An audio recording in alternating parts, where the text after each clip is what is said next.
पिछले साल हम सभी कोविड मुक्त दुनिया का सपना देख रहे थे, लेकिन करोड़ों लोगों का ये सपना इस साल भी टूट गया।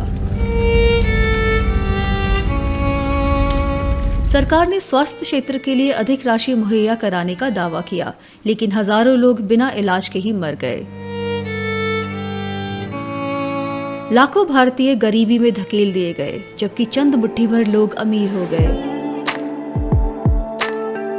पिछले साल सरकार ने अपनी संपत्ति बेचकर अप्रत्याशित लाभ कमाने की भविष्यवाणी की थी, लेकिन एयर इंडिया को कौड़ियों के दाम बेच दिया गया। सरकार ने कॉर्पोरेट टैक्स में भारी कटौती की, जबकि बड़ी कंपनियों ने अपना उत्पादन घटाया और बेरोजगारी को बढ़ावा दिया। ओमिक्रॉन के साथ वर्ष 2022 बेहतर नहीं लगता है, लेकिन क्या सरकार को भी इसकी चिंता है?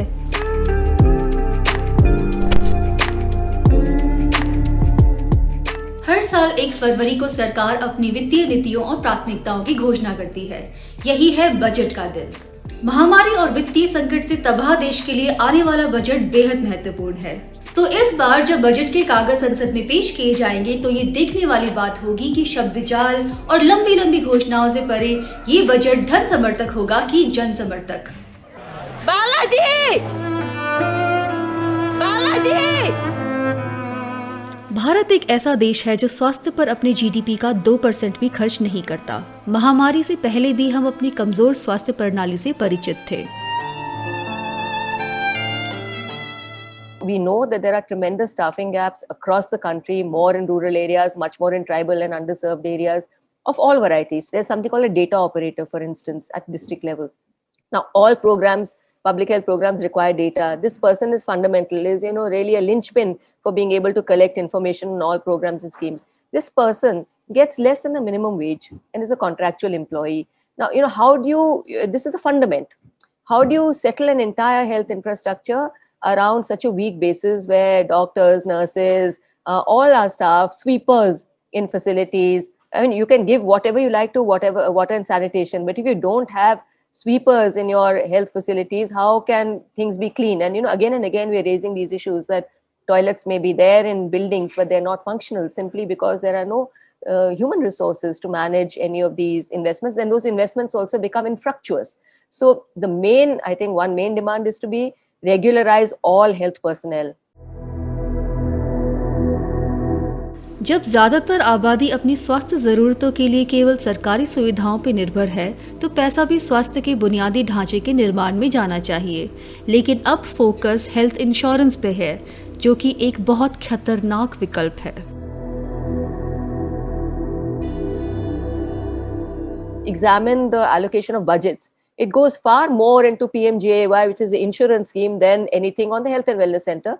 And the priorities of the government for implementation and rollout also, substantiate that. That more and more we are tilting towards insurance, and that insurance is tilting more and more towards private agencies, because people are also preferring to go to private facilities because we have not invested in public facilities. At the same time, when a crisis like the COVID hits us, we see that we can neither afford the private facilities, nor are they available to the most vulnerable, and nor are they regulated. Budget के वादों को निभाना भी जरूरी है। पिछले साल महामारी के बीच भी सरकार ने स्वास्थ्य क्षेत्र पर बहुत कम खर्च किया, लेकिन यह दिखाने के लिए कि बहुत पैसा खर्च किया गया है, जल आपूर्ति योजनाओं को भी स्वास्थ्य में निवेश के रूप में दिखाया गया। लेकिन इस बार ऐसा न होने दें।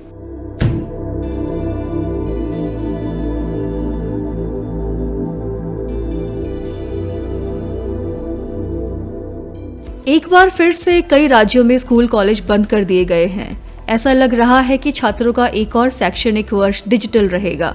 इंटरनेट का अभाव और बिना लैपटॉप वाले छात्र पढ़ाई छोड़ रहे हैं, जिनकी संख्या लाखों में है। शिक्षा के बजट के बड़े हिस्से की जरूरत इतनी महत्वपूर्ण कभी नहीं रही। There should be special emergency allowance funds to enable the access to internet, laptop, online library for the students from the marginalized communities.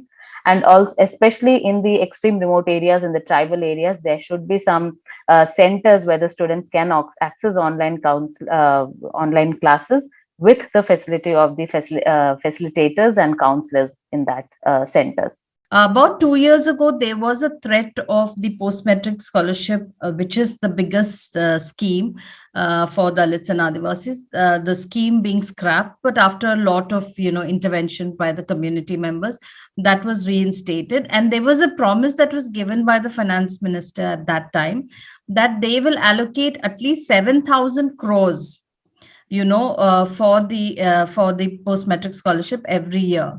7,000 crores is what they committed. But last year's budget, if you see, it's about 3,000 odd crores. So they have reduced that budget further when they allocated it. The second thing is that I think implementation also, we should remember that much of these funds are not utilized. We have seen in the previous years that even at the end of December, they would have spent maybe out of 3,000 crores, 1,000 crores. And within 3 months, how are you going to spend 3,000 crores?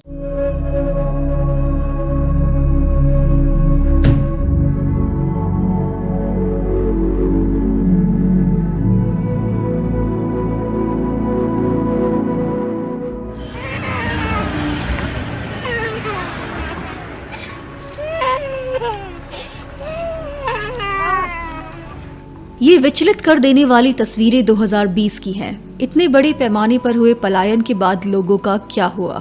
क्या उन्हें अपने गांव में कोई नौकरी मिली या वो वापस शहरों में आ गए? कई क्षेत्रों में रोजगार के आंकड़ों में तेज गिरावट है। बाजार की ताकतों ने उन्हें छोड़ दिया है। क्या सरकार अधिक रोजगार के अवसर बनाने के लिए कुछ करेगी? नरेगा परियोजना बहुत कुछ कर सकती है। मनरेगा जैसी परियोजना का शहरी क्षेत्रों में 450 रुपए न्यूनतम वेतन के साथ विस्तार किया जाना चाहिए और सरकार को चाहिए कि वह ग्रामीण वेतन स्तर को बढ़ाकर 350 रुपए करे। हम उम्मीद करते हैं कि 1 फरवरी को सरकार इसके लिए सकारात्मक कदम लेगी।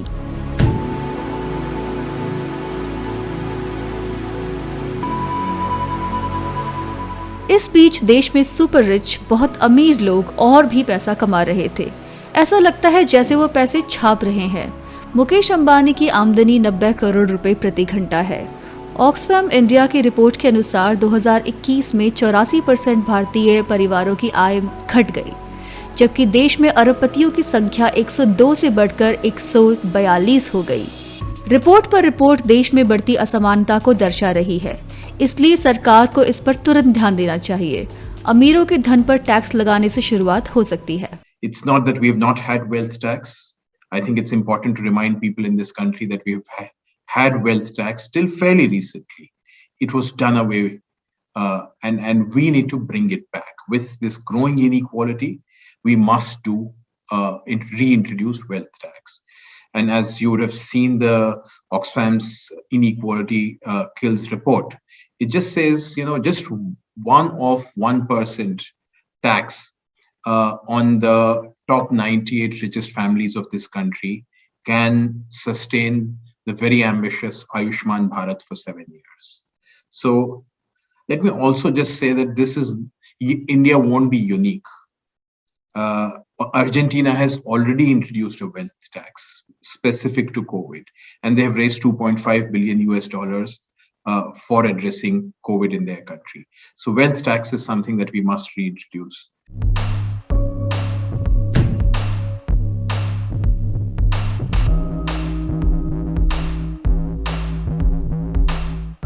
पर अभी तक सरकार ठीक इसका उल्टा कर रही है। कॉर्पोरेट टैक्स को घटाकर 25% पर लाया गया है। आधिकारिक तौर पर ऐसा उत्पादन क्षेत्र को बढ़ावा देने के लिए किया गया है, नौकरियों के अवसर बढ़ाने के लिए किया गया है, ताकि अर्थव्यवस्था सही गति से चलती रहे। पर इससे अभी तक ज्यादा कुछ फायदा नहीं मिला। We brought down the tax rate to 25%, while you and I, as a pensioner, I pay a tax rate of 30% plus surcharge, education surcharge on it, while the corporates pay much lower tax than me. They rake in billions and they pay a lower tax. This tax has widened the deficit in the first year by 1.5 lakhs, and then later, because corporate profits have been rising at the rate of 15-20%, every year this amount multiplies. And that means in 4 or 5 years, they would have lost about 6 lakh crores as this thing. The justification for doing this was that this will accelerate investment. The investment has not risen, and that's why the economy is doing very badly. The private sector is unable to meet, there is no demand in the economy. for which the private sector will feel enthused to invest. Okay, so the government needs to actually spend more to boost the demand in the economy, which needs more resources instead of giving tax concessions. If the government had used this 1.5 lakh crores to generate demand, to give food for work programs, to help the workers who lost their jobs during the COVID times, this would have kept the demand going and would have helped the industry to go on investing.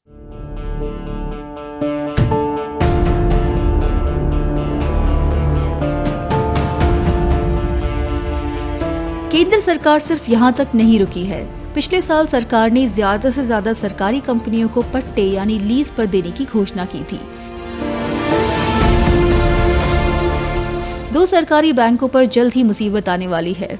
वित्त मंत्री का कहना है कि ऐसा इसलिए हो रहा है क्योंकि इन बैंकों का कम उपयोग किया जा रहा है या फिर ये घाटे में चल रहे हैं। LIC को लेकर भी ऐसी योजना बन रही है। सरकार इसमें से अपने हिस्से का 10% बेचना चाहती है। पिछले वित्त वर्ष में LIC की शुद्ध आय 6,820 अरब रुपए थी। पूरी दुनिया में LIC का सबसे बेहतरीन क्लेम सेटलमेंट रिकॉर्ड है। फिर भी LIC के शेयर बेचे जा रहे हैं। कारण साफ है, सरकार एक गहरे वित्तीय संकट के बीच फंसी है और जो भी संभव हो उसे बेचना चाहती है। ऐसा करने का औचित्य बाद में सोच लिया जाएगा। The public sector itself is so profitable today, contrary to all the impressions that they give. The public sector's profits are about 1,80,000 crores every year, and they give a dividend. You just have to look at public enterprise survey to see this. Okay, and there are small number of companies who are losing, but the majority of companies, what we call mini ratnas and maharatnas, they are highly profitable. So this is a cash cow of the country. At a time when the private sector is not investing, it can invest. It can use this money to invest to boost the demand. Okay, it can be counter-cyclical investments. Public sector can invest without bothering about short-term profitability because it's building assets for the long term. जैसा कि हमने देखा yes bank एक बहुत बड़ा हादसा हुआ, तब गवर्नमेंट ने public sector state bank of India को बुलाकर उसको बेल आउट किया था।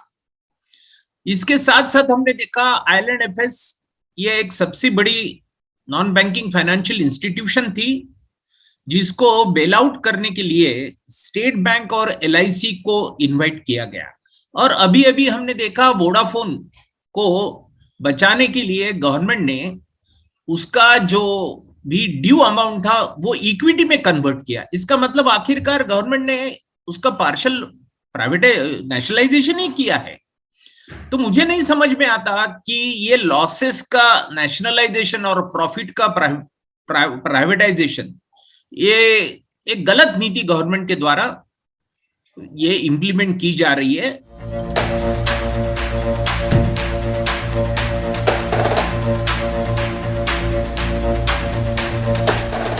केंद्र सरकार की वित्तीय स्थिति इतनी खतरनाक है कि उसने राज्य सरकारों को उनका देय हिस्सा देना बंद कर दिया है। 37,134 करोड़ रुपया GST मुआवजे के रूप में राज्य सरकार को देना बकाया है। केंद्र सरकार ने भुगतान देने से साफ तौर पर मना कर दिया है और सरकार ने चतुराई से कुछ अहम करों को बांटे जाने वाले टैक्स कोष से हटाकर सेस और सरचार्ज में तब्दील कर दिया है। मतलब कि इस कमाई को राज्य सरकारों के साथ बांटना नहीं पड़ेगा।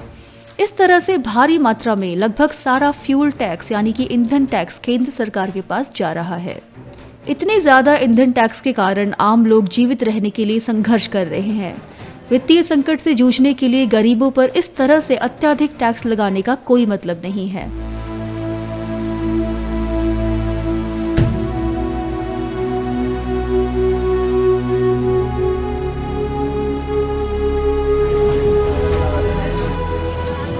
खुदरा महंगाई दर दिसंबर में 6 महीने के उच्चतम स्तर 5.59% पर पहुंच गई, जिसका मुख्य कारण खाद्य कीमतों में बढ़ोतरी थी। नवंबर में थोक कीमतों पर आधारित महंगाई दर 14.2% पर पहुंच गई, जो पिछले कई दशकों में सबसे ज्यादा है। दूसरी तरफ किसान अपनी उपज के लिए न्यूनतम समर्थन मूल्य की मांग कर रहे हैं। महामारी से बहुत पहले ही सूक्ष्म, लघु और मध्यम उद्योग वित्तीय संकट का खामियाजा भुगत रहे हैं। इसकी शुरुआत 2016 में विमुद्रीकरण यानी कि डीमोनेटाइजेशन के साथ हुई थी। ये वे लोग हैं जिन्हें सरकार से वास्तविक सहायता और समर्थन की आवश्यकता है। वित्त मंत्री को उन पर ध्यान देने की जरूरत है।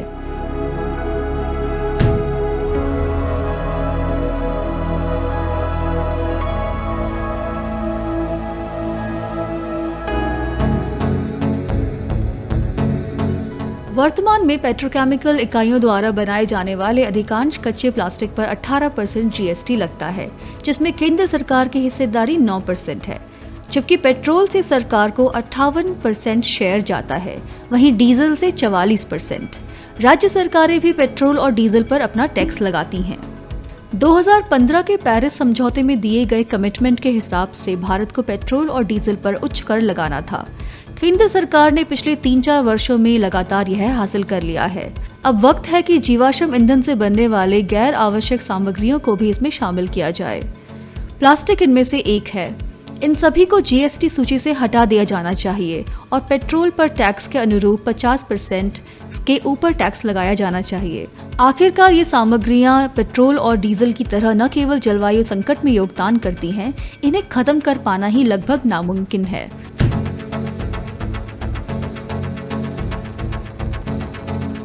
इस बीच सरकार को भाजपा की तिजोरी हाथ लग गई है। 2017 के बजट में उन्होंने राजनीतिक दलों के लिए गुमनाम फंडिंग के दरवाजे खोल दिए थे। ब्याज मुक्त बॉन्ड के माध्यम से डोनेशन के बारे में किसी को बताने की कोई जरूरत नहीं है। यह जानकारी केवल डोनर और रिसीवर के पास ही रहेगी। यहाँ तक कि विदेशी फंड भी शेल कंपनियों के जरिए हासिल किए जा सकते हैं। मतदान केंद्रों के सामने लाइनों में खड़े होने वाले लोग यह नहीं जानते कि पार्टी को कौन फंड कर रहा है और किसके लिए पार्टी काम करेगी। निर्मला सीतारमण के पिछले कामों को देखते हुए किसी को भी ये उम्मीद नहीं है कि वो जनता की आह सुनेंगी। क्या महामारी से उभरी सच्चाई भी उनकी आंखें नहीं खोल पाएगी? आइए देखते हैं। केंद्रीय बजट के बाद हम फिर मिलेंगे हमारा पैसा हमारा हिसाब के एक नए एपिसोड में। तब तक के लिए धन्यवाद।